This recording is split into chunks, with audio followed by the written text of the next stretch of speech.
Hey everyone, I'm Bitter Steve, and today we're celebrating Happy Havana, the anniversary of the lifting of the embargo on Cuba with some awesome Cuban-inspired cocktails. I've remixed some classics and created a few new things for this celebration. Cuba ignited a war for independence from Spanish rule in 1895, which quickly became the Spanish-American War, where Cuban freedom fighters fought alongside American troops, and in the bars they called out "Por Cuba Libre" together as they drank their rum and Coca-Cola. I'm not going to show you how to make a rum and Coke. Instead, I made Cuba Libre Syrup. I took a bottle of Coke, ginger, spices, orange and lime peel, sour salt, honey, and bitters, and simmered until reduced by more than half before straining.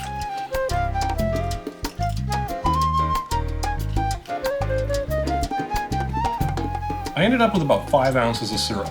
Coca-Cola normally has about 3 1/4 grams of sugar per ounce, and simple syrup is about 19 grams. So I needed to add roughly 50 grams of sugar to bring this up to syrup level. I added this last because I wasn't sure exactly how much liquid I would have left at the end. I want to try this 2 ways, as a rum old-fashioned and as a daiquiri. I've picked out a dark rum for both since the syrup is already pretty dark.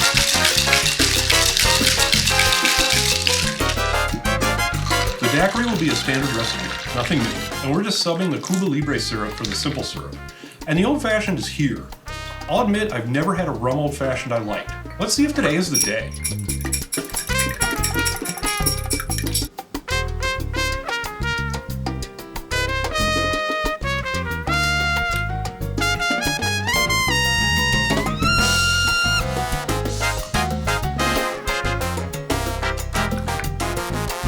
Wow, these aren't bad. The syrup is a similar recipe to Navy grog syrup, so the daiquiri has a similar profile to a Navy grog. And the old-fashioned, it's got this nice essence of the Coca-Cola in there, a little bit of extra, and then adding the bitters, I would go overboard on that. I think it really enhances the cocktail. So why am I using these rums and not a Cuban rum? That's a good question. I've been waiting 10 years to buy Cuban rum. The embargo was lifted in 2014. What is the problem? Anyway, let's make Desi Punch.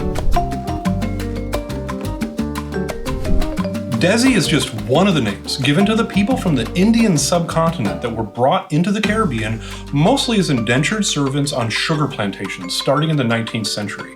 Though most have assimilated into the local cultures, some remnants still exist in the names and foods of the locals. And of course, we can't forget my favorite Cuban and husband to Lucille Ball, Mr. Babalu himself, Desi Arnaz. Here we're mixing Nicaraguan and Jamaican rum with mango, chamoy, lime, and Indian spices.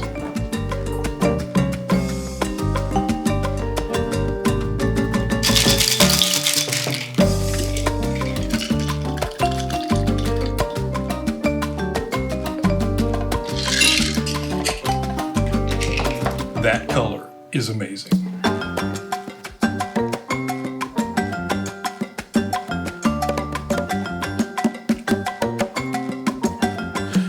Wow, chick chicky boom, it's very nice. So full of spice. This is an interesting drink. Little heat in there from the chamoy, mango. Maybe I should use a puree instead of a juice. It might boost that up a bit.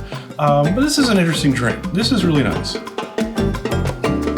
During Prohibition, Cuba became the go-to place for Americans to travel, and there were so many famous cocktail joints from that era. Sloppy Joe's, the Neptuna, the Busy Bee, and possibly the most famous of all, La Floridita, the Little Flower, famous for popularizing the daiquiri, and in this case, the Floridita. There are many variations, too many to discuss, so let's take a look at just the first 3, but my versions. I'll start with what's the same across each, which is essentially a Floridita number 1. 2 ounces white rum, ½ ounce of Maraschino Liqueur, ½ ounce lime juice, and a teaspoon of powdered sugar, which adds a bit of silkiness to the cocktail.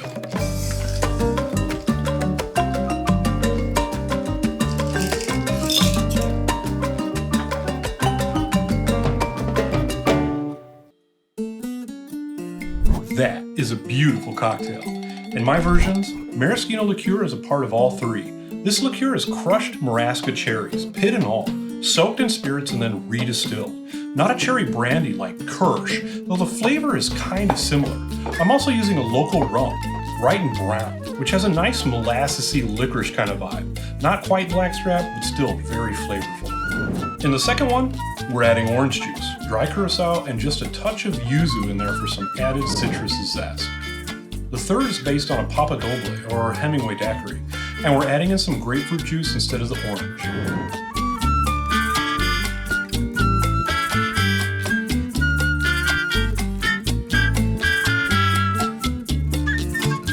Floridita number 1 is excellent. The silkiness from the powdered sugar is a nice touch. I like how the sharpness from the yuzu enhances the orange.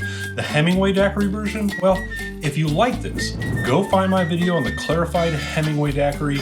That version is much better. Well, there you have a few delicious Cuban-inspired cocktails to celebrate with on Happy Havana. Spread the word. Let's make this into a real holiday, and maybe the people in charge will lift that embargo for real and let us get our hands on some actual Cuban rum. See you next time.